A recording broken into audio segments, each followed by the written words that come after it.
In the Greek poet Hesiod's works and days, the first humans lived remote and free from ills, hard toil and heavy sickness. There were neither maladies, nor misery, nor mayhem. But when Prometheus brought fire to man, he angered Zeus, and as punishment, the king of the gods sent Pandora down to earth. When she opened that fateful jar from Olympus, every imaginable woe poured out, and from that moment onward, diseases came upon men continually by day and by night, bringing mischief to mortals silently. There's more than a grain of truth in the ancient fable. As modern anthropologists note, the rise of civilization, namely, the development of agriculture, animal husbandry and domesticated life, led to the growth of catastrophic illnesses such as smallpox, tuberculosis and polio. In the last 10,000 years, the human relationship to disease has changed in dramatic ways. Modern technology allows people to move around the globe further and faster than our ancestors could imagine. Researchers tracked Nipah virus to fruit bats which contaminated raw date palm sap pots with saliva and other bodily fluids. James Di Loreto, Lucia R. M. Martino and Fred Gochert, more than half the world's populace now lives in urban areas, which present no shortage of new ills stemming from environmental pollution, squalid housing and inadequate sanitation. Changes in agriculture and new infrastructure projects continue to open new pathways for disease, and global processes such as climate change affect the geography and ecology of our planet in dramatic ways. These connections among humans, animals and their environment are the focus of a new exhibition at the National Museum of Natural History. Outbreak Epidemics in a Connected World explores the influence of zoonotic viruses, some 800 diseases that spread from animals to humans and vice versa.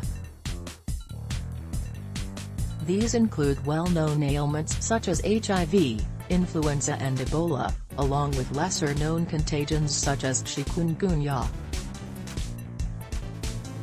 The show runs through May 2021, and falls during the 100th anniversary of the Spanish flu pandemic, an influenza outbreak that affected about 1/3 of the world's population, killed at least 50 million people, and demonstrated the remarkable threat of disease in a world moving towards globalization. Curator Sabrina Schultz spent 3 years developing Outbreak along with a team of experts from hospitals, non-profits, government agencies and pharmaceutical companies.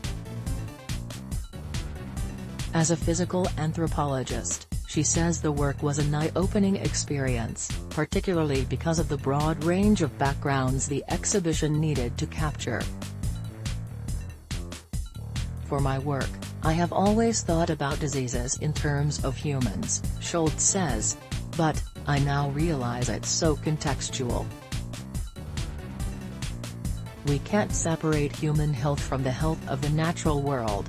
A skull belonging to a man diagnosed with influenza and tuberculosis, who died in 1929, still holds DNA of the pathogens and microbes present when he died. James Di Loreto, Lucia R. M. Martino and Fred Gochert. To better acknowledge these connections, the show embraces the theme of one world, one health.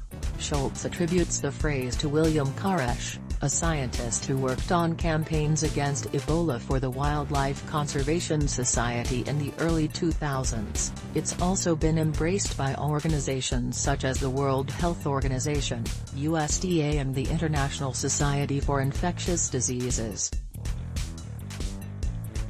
The goal of One Health is to develop policies and interventions that account for social, political and economic realities, not just disease etiology. Schultz points to Nipah virus, which affects communities across Southeast Asia, as an example.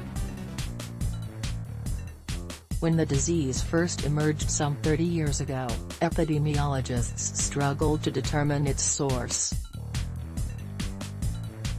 But during an outbreak in Bangladesh a few years back, researchers discovered that exposure occurred in just two ways: when a host cared for an infected person, or when they consumed raw date palm sap. Harvesters collected this sap during the winter months by shaving off bark from date trees and allowing the sap to collect into pots overnight. Through investigation, researchers found that these pots were contaminated by fruit bats, who spread the virus through saliva and other bodily fluids. Instead of exterminating the bats, as might have been the case during the early 20th century when yellow fever, hookworm and malaria prompted elaborate eradication campaigns, they proposed a simpler intervention, encouraging locals to use an inexpensive bamboo cover to reduce the likelihood of bats polluting the sap. The importance of these grassroots solutions is one of the themes of the exhibition. "We didn't want to feel like it's just the United States playing a major role," says Jonathan Epstein, the Vice President for Science and Outreach at EcoHealth Alliance and a contributing expert to Outbreak. "Today," says the show's curator Sabrina Schultz, "an outbreak anywhere is a threat everywhere." James D. Loretto, Lucia R. M. Martino and Fred Gochard, when it comes to addressing more endemic ailments or developing biomedical solutions, though, experts often turn to other groups for help, including museums like the Natural History Museum. "The collections help us to understand the magnitude and rapidity of change," Schultz explains back in her office, which is populated with boxes of bones and upright skeletons.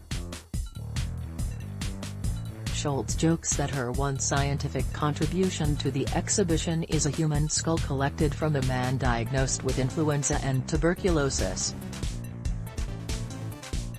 While he died almost a century ago, Schultz and other scientists can study the plaque on his teeth, which still contain the DNA of pathogens and microbes that were present in his mouth. Using advanced technologies, they can then characterize these viruses and see how they've changed over time. That scholarship not only helps to better prepare for future outbreaks but can explain the cause of present-day epidemics. When Hantavirus emerged in the southwestern United States in 1993, for example, research using the museum's collections showed that the disease was present in deer mice as far back as 1979. Through testing, scientists found that the spread of the disease was not a result of recent evolution, but changes in demography.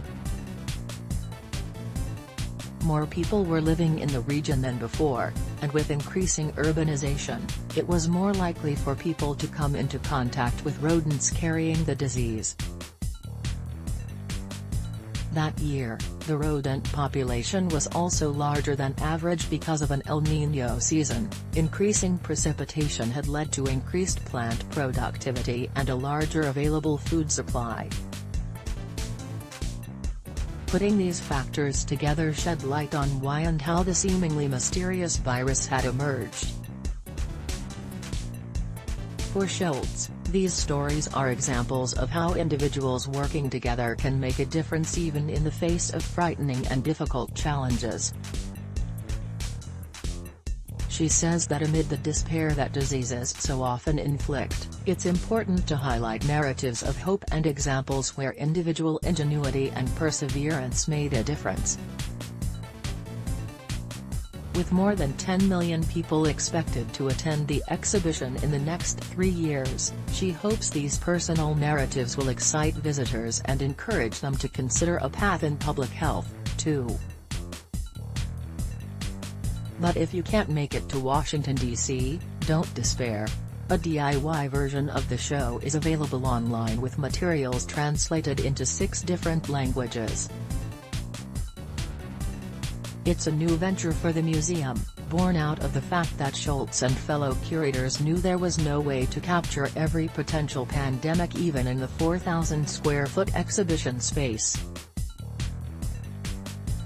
Beyond the show's materials, the team also included layout examples and created engagement guides to help local communities design exhibits tailored to their unique location and history.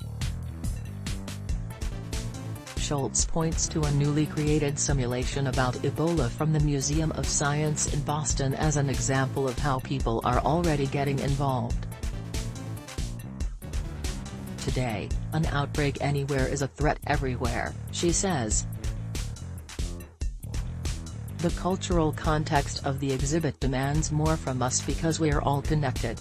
Outbreak Epidemics in a Connected World is on view at the National Museum of Natural History through May 2021. Like this article? Sign up for our newsletter.